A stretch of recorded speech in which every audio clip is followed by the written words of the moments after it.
Look, I didn't want to make this video, but like it's easier telling everyone at once what's been going on versus like individual messages to just people who are asking about it.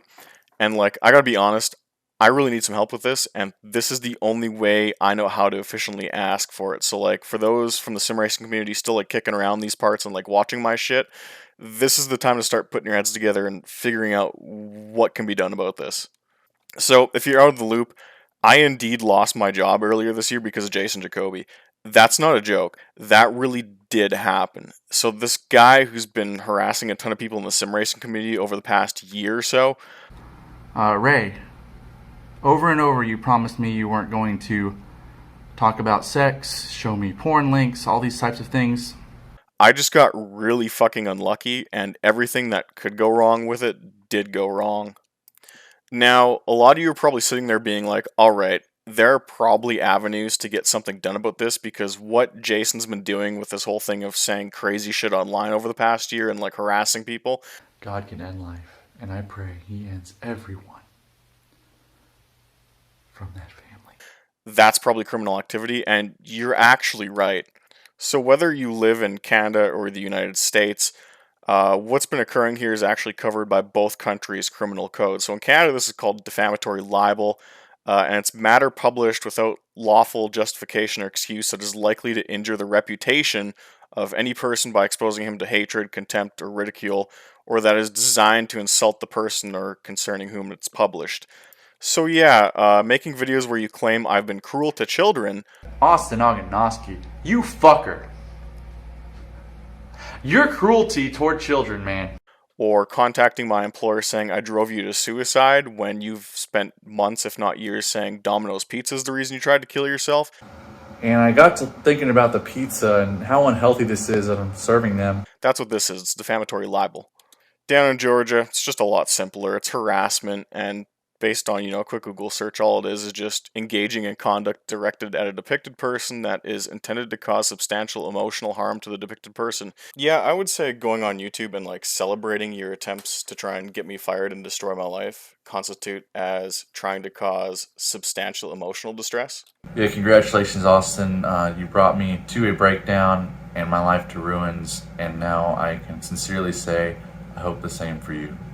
Now, that's just the criminal side of things. I think it's also important to talk about the civil litigation side of things. In saying the things he does online, Guys, did y'all know Kevin Harvick is an alcoholic? Jason has opened himself up to an insane defamation suit. So, in a defamation suit, you need to satisfy four criteria for it to be successful. First, the statement this person made has to be made. Second, it has to be published somewhere where a third party can see it, such as YouTube or an email communication, something along those lines, which he did, both of them actually. Third, the statement has to be false, which I very obviously didn't abuse kids. I very obviously didn't send false statements to the police so he could get arrested. He got arrested all on his own. You know, he actually got me sent to jail by editing one of my explanation videos in which I had to defend myself against his lies and accusations. He took the whole clip, edited into 20 seconds, sent it to the police, and that's what I got arrested off of.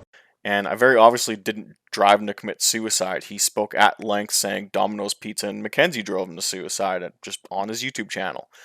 Stuff that will come out more one day. Just say the personal relationships I was in at the time had a lot pulling at me. And then fourth, the statement must be what's called injurious, because since the whole point of defamation law is to take care of injuries to reputation, those suing for defamation must show how their reputations were hurt by the false statement. In this case, I very obviously lost my job. The damages awarded to someone in my specific situation can get pretty astronomical. However, one question I've been asking myself lately is who precisely to be chasing after here, so to speak, because in a lot of Jason's videos, he actually mentions that his parents have been attempting to hide computers and smartphones and just any sort of electronics with access to the internet from him so he can't continue to make the crazy posts online that he does and harass and stalk people. But he also says that they would frequently go on vacation and just leave him completely unattended, and he would go hunting around the house and find the hidden computers and then just go back to uploading like he used to. I don't have my smartphone. My parents went out of town. They went to Helen, Georgia. and I found one of the computers they hid from me. They're keeping me from my people, man. Come on. They are keeping me from you. I have so many great ideas I want to share. So I don't know if I'm interpreting all of this the wrong way, but to me it looks like the mom's actually somewhat responsible for what's been going on here over the past year.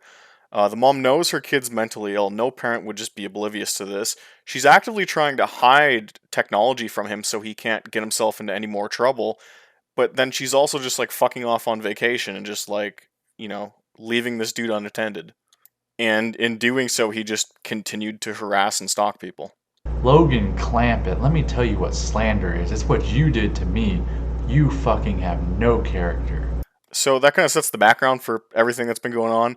Jason Jacoby, to the best of my knowledge, could be in a lot of trouble, like a serious amount of trouble on multiple fronts. So in part two, let's actually take a look at the advice I've been given by just others and through reading online on how to handle this. Because, like, let's be honest, I have no idea what the fuck to do here. I've just been Googling shit like mad the past 4 months. And the advice given across every website basically boiled down to 6 key points. First thing, they want you to tell people about it that has been going on. Tell your friends, tell your family, tell your coworkers, that sort of thing. Second, they want you to report it to the website in question, just so they can get kicked off and kind of limit the damage. Third, they want you to document everything, which of course I've already been doing.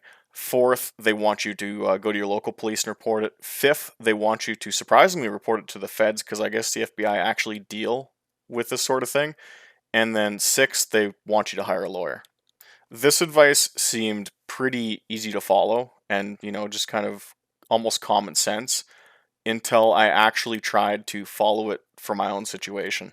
This is why I'm asking for people to put their heads together and try and help out with this.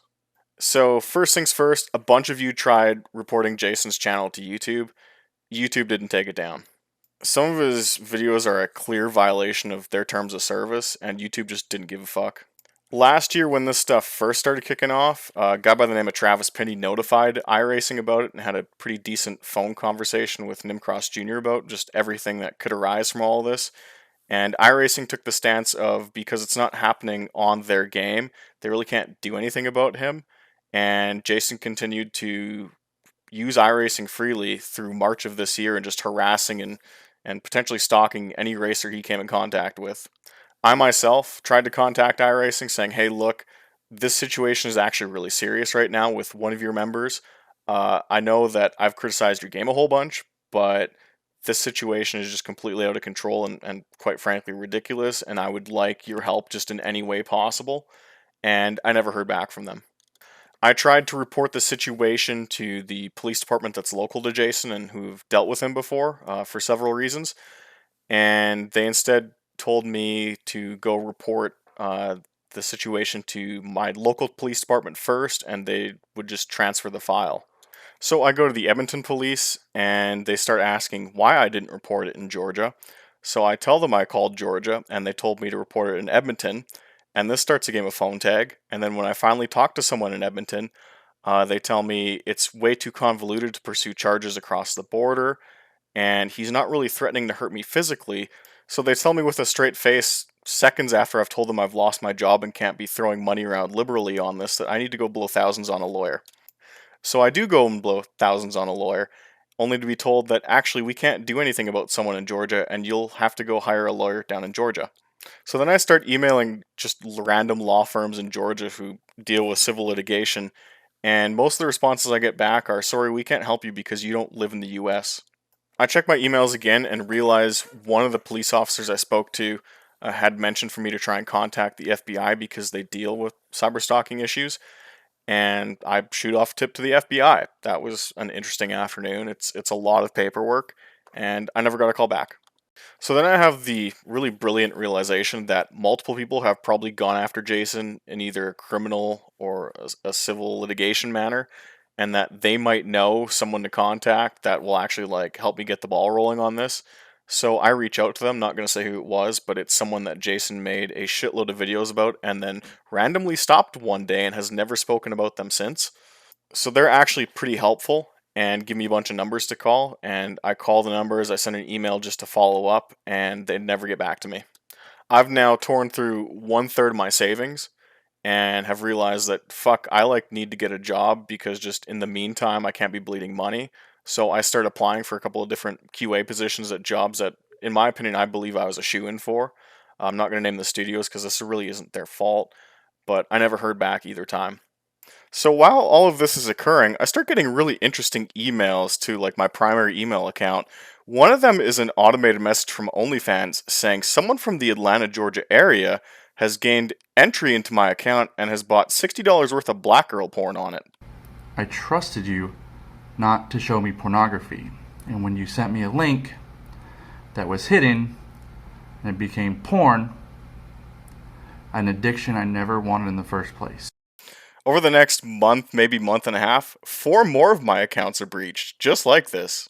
OnlyFans is actually incredibly based and gave me the exact IP used to get into my account, which I then traced to a company called Performative Server Solutions based out of Atlanta, Georgia. And they actually have a dedicated abuse email that you can message if someone is doing something exactly like this using IPs based on their servers. They too don't get back to me. So not only do I have this stalker from the Atlanta area that has caused me to lose my job and completely fuck up my life, someone from the Atlanta area is trying to commit credit card fraud against me. I have a hunch it might be the same person. This is apparently not enough to get anyone to do anything about this, and I'm just completely fucked. That's it. I'm fucked. I don't know what to do anymore. Please help. So Austin, I love you, but that's not my choice. I can only do my best, just like you can do your best.